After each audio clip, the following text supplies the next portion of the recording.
કેમ છો મારા નાના ભાઈ બહેનો? મજામાં ને? તો આજે આપણે કંઈક નવીન શીખીશું. એની પહેલા આપણે આગળની બધી નિશાનીઓને આપણે યાદ કરી લઈએ.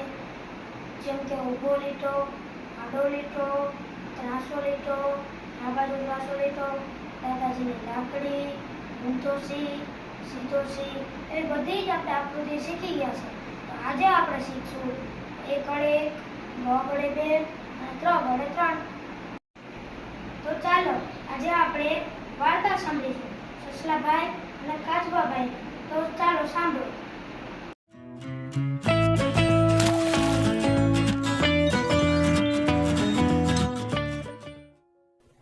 ચાલો બાળમિત્રો, આજે આપણે એક સરસ મજાની વાર્તા જોઈએ.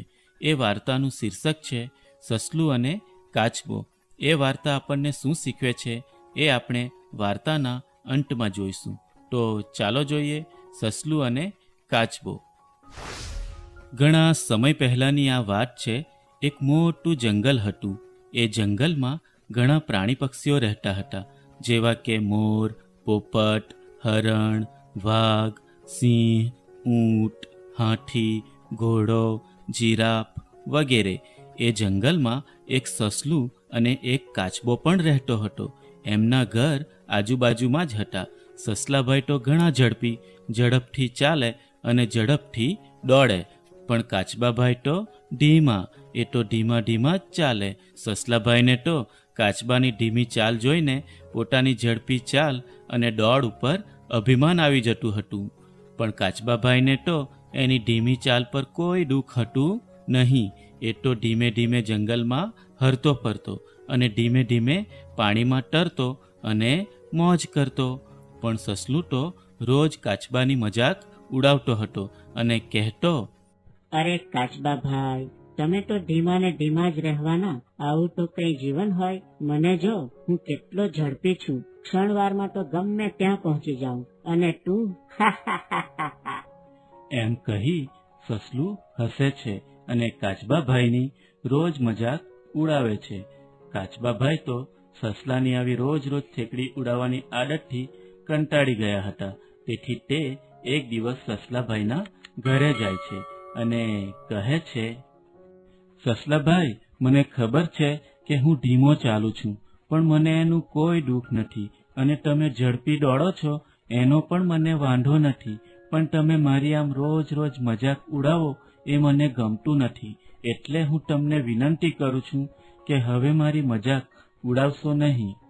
પણ સસલું તો ઘણું અભિમાની હતું.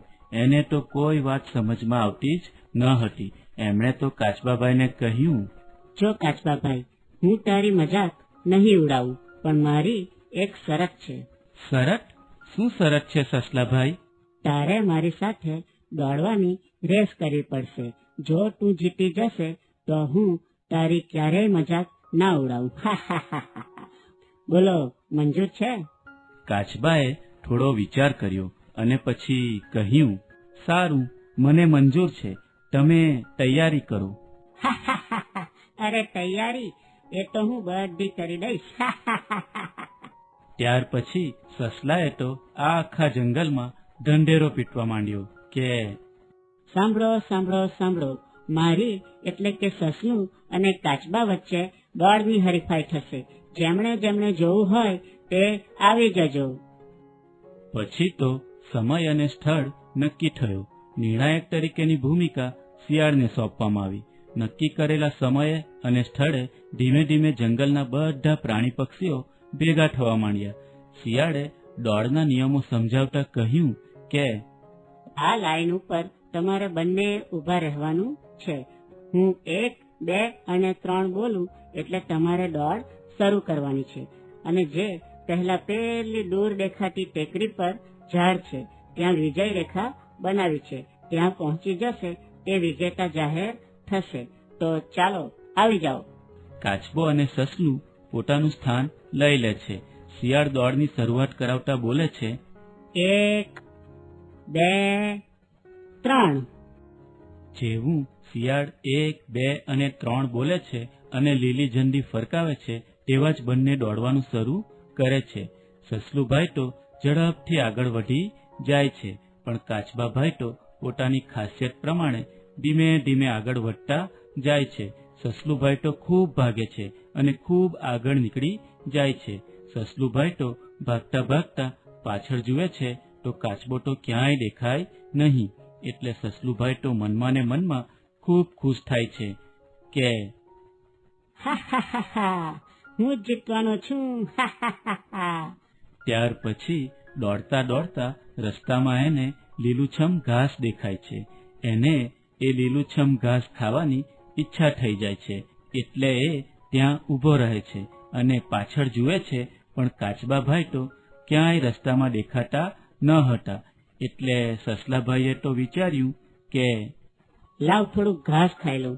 એમ પણ કાચબાભાઈ તો બહુ પાછળ છે, એને અહીં આવતા તો બહુ વાર લાગશે.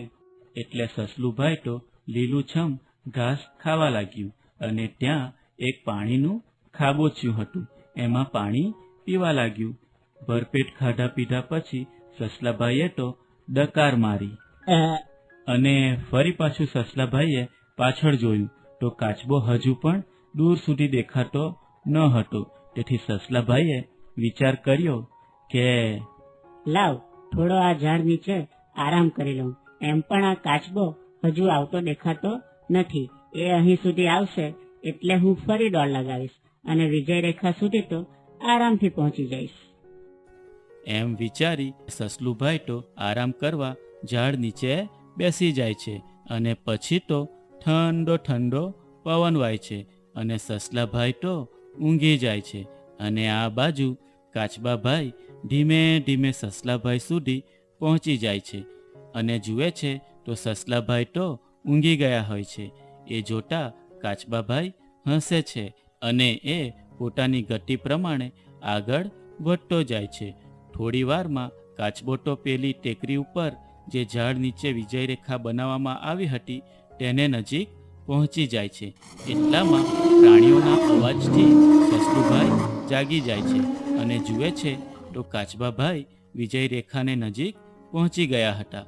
એટલે સસલાભાઈએ તો પૂરા જોરથી દોડ લગાવી, પણ સસલું ત્યાં પહોંચે ત્યાં સુધીમાં તો કાચબાભાઈ વિજય રેખા પાર કરી જાય છે અને પછી કાચબાને વિજેતા જાહેર કરવામાં આવે છે અને ઇનામો પણ આપવામાં આવે છે.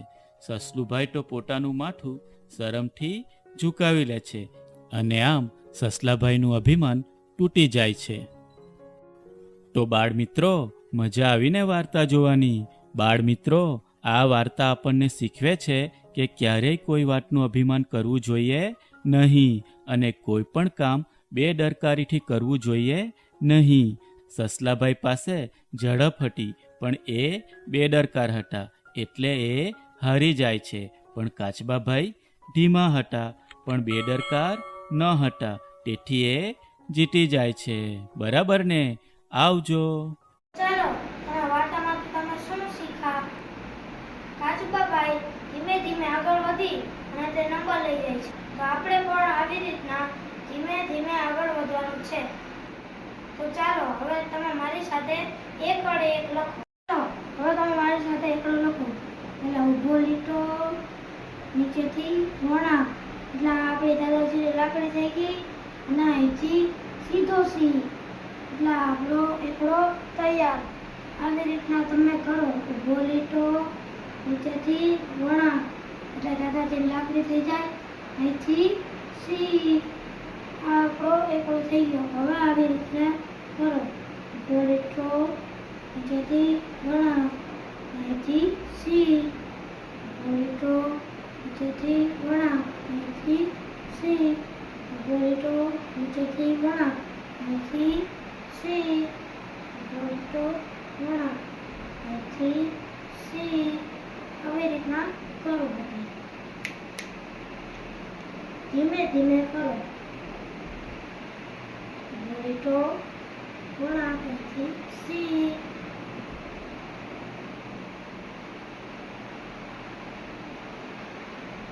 ઊભો લીટો, વળાંક, અહીંથી સી. તો આપણો એકડો તૈયાર. બધાને એકડો આવડી ગયો છે. હવે આપણે બગડો લખીએ. અહીંથી ઊંધો સી આપણે આવી રીતના તો શીખેલા જ છે. અહીંથી આમ, અહીંથી આમ, આ બરોબર તૈયાર.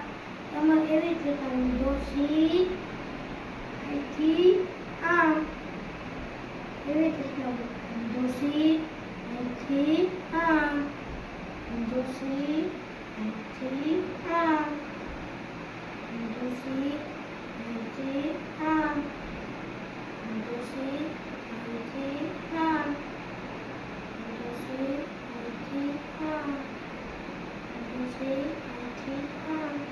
આવી રીતના તમે કરતા રહો મારી.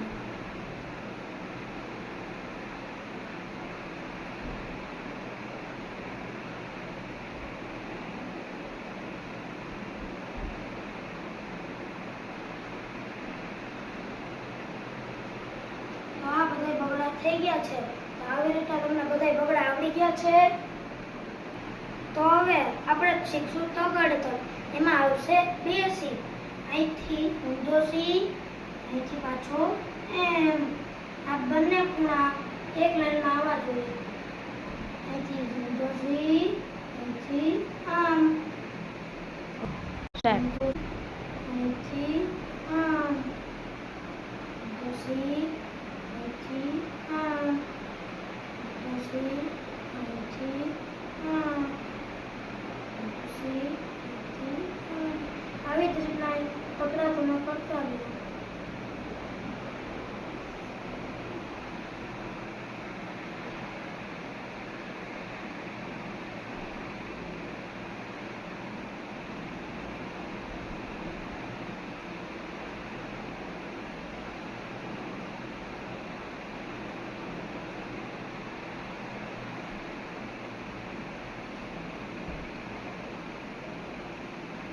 તો આ આપણા તગડા તૈયાર. તમે બધાને આવડી ગયા છે આ તગડા.